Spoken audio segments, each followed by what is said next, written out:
नेत्राभ्याम औषधं सोषं चक्राय स्वाहास्त्राय वटु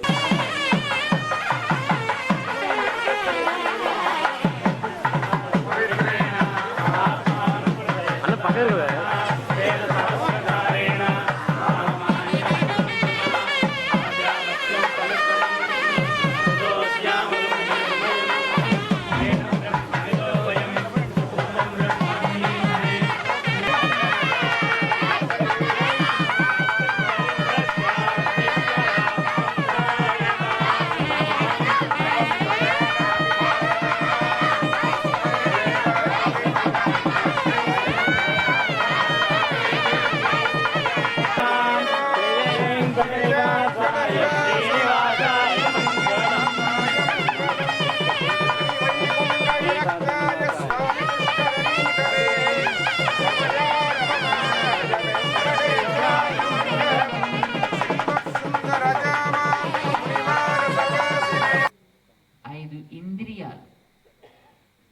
ఐదు ఏమిటా ఇంద్రియాలంటే?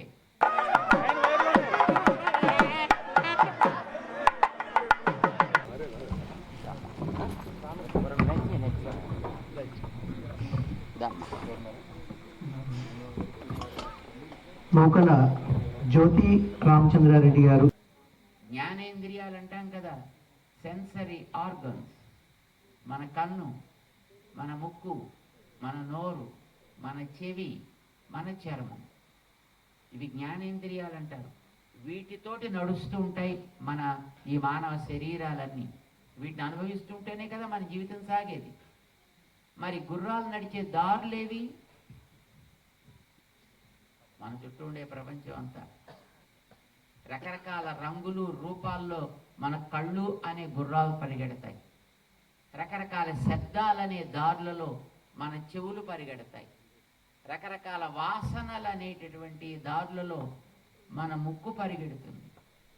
మంచి మంచి రుచులనే దారిలో మన నాల్క అనే గుర్రం పరిగెడుతుంది. మెత్తన, గట్టి, వేడి, చల్లన ఇలాంటి స్పర్శలలో మన చర్మం అనే గుర్రం పరిగెడుతుంది. వాటన్నిటినీ కలిగిన వీటిని విషయాలు అని అంటారు. ఈ విషయాలనే దారులలో ఇంద్రియాలనే గుర్రాలని నడిపించే సారథి, డ్రైవర్ ఎవరో తెలుసున? మన బుద్ధి. మరి ఆ డ్రైవర్ పట్టుకునే కళ్ళెమేది?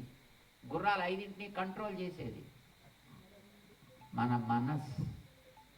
మనస్సు అనే రీన్స్ని పట్టుకుని బుద్ధి అనేటటువంటి సారథి మన నడిపించాలి. ఇప్పుడు కూడా మంచి బుద్ధి మనకి ఏర్పడాలి. అలా ఏర్పడడానికి వీలుగా ఈ లోపల ఉండేటటువంటి మనందరినీ నడిపించేవాడు ఆ లోపల ఉంటాడు భగవంతుడు.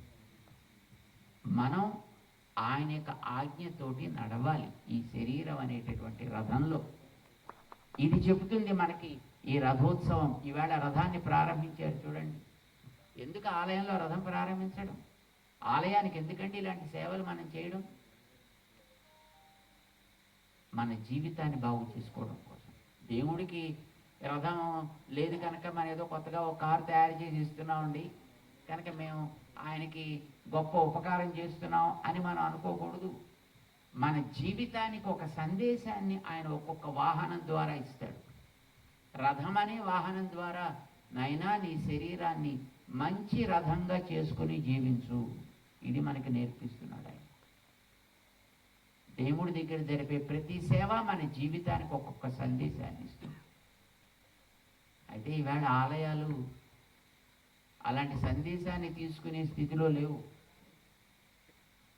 అవి రకరకాలైనటువంటి మార్గాల్లో అవి సాగుతున్నాయి. కానీ నిజానికి ఆలయం అనేది ఎప్పుడు కూడా మనకు ఒక మంచి శిక్షణ తరగతి, మన జీవితాన్ని మనకి నేర్పేటటువంటి ఒక స్థానము, మన జీవన విధానాన్ని మనకి నేర్పే ఒక స్కూల్ లాంటిది. అక్కడికి వెళితే మనం కొన్ని నేర్చుకోవాలి. ఆలయం అనేది మనకి నేర్పే చోటు. ఆలయానికి ఎందుకు వస్తాం మనం? దేవుని చూడడానికా? దేవుడు మీ ఇంట్లో లేడా? ఎంతమంది ఇళ్ళలో పూజా మందిరాలు ఉన్నాయి? మరి ఆ మందిరాల్లో ఎవరున్నారు? మరి దేవుని చూడడానికి ఇక్కడ దాకా రావడం